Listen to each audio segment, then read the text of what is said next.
lot of you guys tuned into the review for Season 1 of Tokyo Vice back in 2022, and so I figured I'd talk about Season 2 as well. It just ended earlier on Thursday, I believe. That's when the season finale aired. I got to see all 10 episodes, and I'll talk to you guys a little bit about it. There might be some mild spoilers in this review, though. You have been warned, and so without further ado, let's get into it. This starts exactly where the first season ended. That one ended on a massive cliffhanger. In this case, they're working once again to try and take down Tozawa and to get rid of the biggest Yakuza clan that's existing in Tokyo at the moment. And so Jake and Katagiri, once again played by Ansel Elgort and Ken Watanabe, have their hands full this season as they're trying to follow up every lead in order to build a story that could be credible enough to make sure that the takedown is full and final. I enjoyed the first season of Tokyo Vice quite a bit.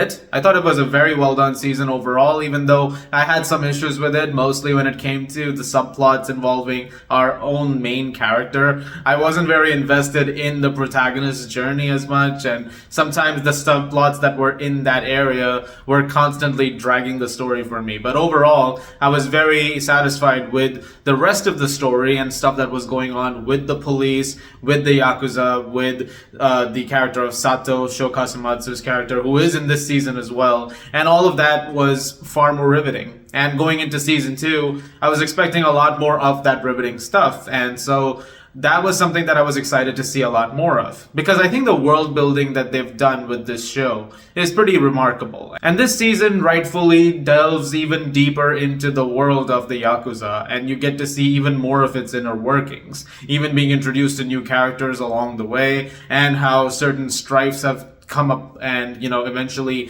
having to deal with certain situations. And because of that, you get to spend a lot of time with the characters that I've already mentioned really liking so far, such as Sato's character. And I think once again, he is the most interesting character of this entire show. I like his entire arc in this one. He had a big cliffhanger ending in the first season where he was injured and stabbed many times.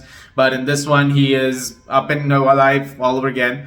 Here he is up and kicking once again, and all the stuff that's going on is genuinely fascinating. There's a power grab that seems to be going on as well at this time, because there are new members who have come in that seem to be having a bit of an issue with him, and in turn they're having an issue with the rest of the Chiharakai, and so all of the stuff that eventually plays out was fascinating to me. And in one case, I will say there is an improvement in that I did find the character of Jake a little more interesting this time around. There was a bit more focus when it came to his side of the story, because it's a lot more ingrained with certain things that are happening, and it was a little better handled. I think Ansel Elgort was a bit better in this season as well, which was definitely an improvement. There is one issue that I did still have with that arc. I'll get into that later, but overall, I think this season does help with a lot more focus in terms of its entire plot structure, and it feels a little more sure of itself this particular season, if that makes any sense. There's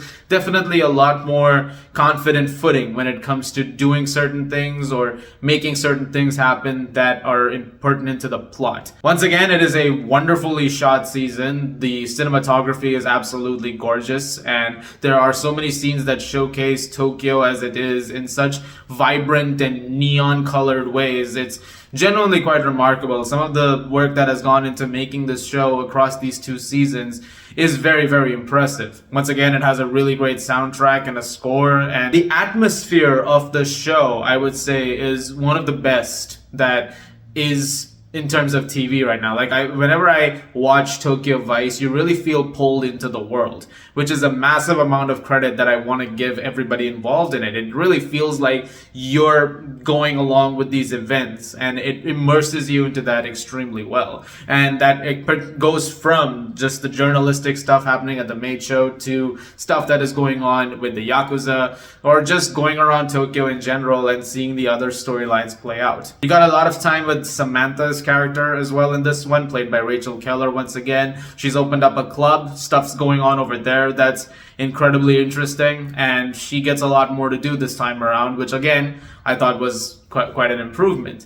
Really, I think they did tweak some of the issues that I did have with season 1 in terms of the subplots, and I do think that's an improvement, although there are a couple of things that are in this season that I feel could have been developed a little bit better, or just did drag in general. For instance, there is an entire subplot with Jake's editor, played by Rinko Kikuchi. In the first season, she's in it not as much, I feel. So I think in the second season, they wanted to make some improvements there.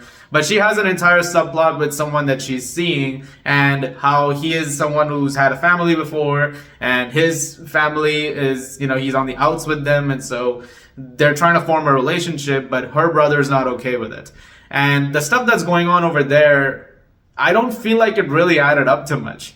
Like, you get some insight into that particular drama, but I just feel like it kind of dragged the entire show, because everything else was so well crafted and done. And even when it came to relationships and whatnot, like, there's a whole relationship dynamic with Jake as well.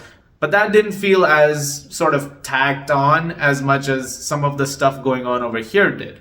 And I feel like that could have been polished a lot more. It feels like something that was built around as an afterthought, like, hey, we need another dynamic, something else to go on. And so you have that in the side. And I don't know if it added much. Maybe it's just me who feels like that. I don't know. You guys let me know.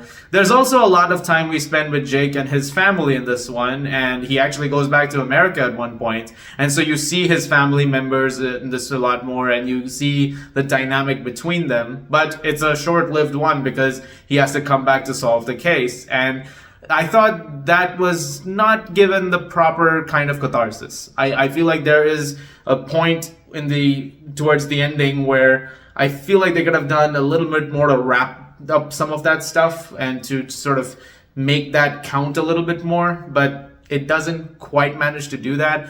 It feels like something that's kind of just left to, like, all right, that happened, moving on now from that. It's, sorted, but I don't know. It just felt a little bit undercooked, despite the fact that you spend a little more time with it. As for the ending of the season, I did think it ended in a way that was expected. I think it ends in a way that it wraps up the story, but you never know what the prospect of a next season is. I don't know if they're going to do it, because I don't know what the numbers are for this particular season, but I know season 1 was solid enough that they gave it a season 2, but it does end in a way that I think is fairly satisfying for the story and does bring everything quite full circle. And so I'm curious to see if they ever decide to do more with Tokyo Vice. I'd be fascinated to know if there is something more coming in the years to come, but I guess we'll see. As of right now, though, I think with season 1 and season 2, you got 2 fairly solid seasons that I did enjoy watching, and I recommend checking them out. You might really have fun with the show. Who knows? I'm going to give Tokyo Vice Season 2 a B+. Same grade I gave the first season. So they're about on par, in terms of improvements and whatnot, which is consistent. I mean, points to that. Guys, thank you very much for watching. Look forward to more videos very, very soon. As always, if you like this, please do subscribe. And I'll see you guys at the movies. Oh, wait. Sorry. This is not the movie one. Enjoy the show. Sorry about that.